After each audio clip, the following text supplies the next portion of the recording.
This is how you will need to modify your Rubbermaid 100-gallon stock tank to work with my free DIY cold plunge plans, which is what you can see behind me right here. You can get the plans at thediycoldplunge.com. They're free.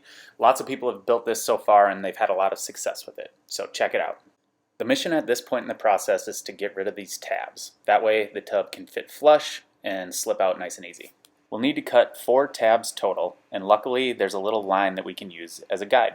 We'll need to cut through that top part and then these 3 sections here as well.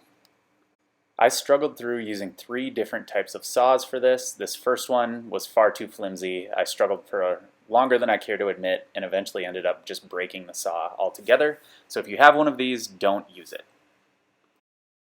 But if it's your only option, you can struggle through it like I did.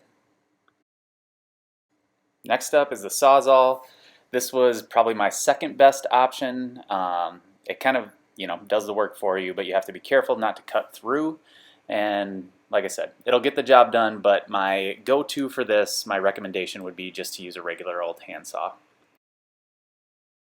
I wish I would have gone to this option right away. I don't know why I didn't think of it. Sometimes the simplest tool will be the best. So saw your way through. I did this in little increments, as you can see, and when you get down to the end, you can kind of use the saw, get these last few pieces to get the end result looking something like this.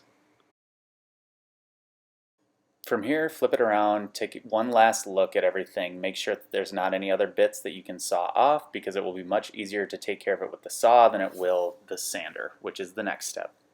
I took my orbital sander with some 80 grit sandpaper, sanded along the edge, got it nice and smooth, and then also on those 3 little tabs that stick out, and just got everything nice and flush.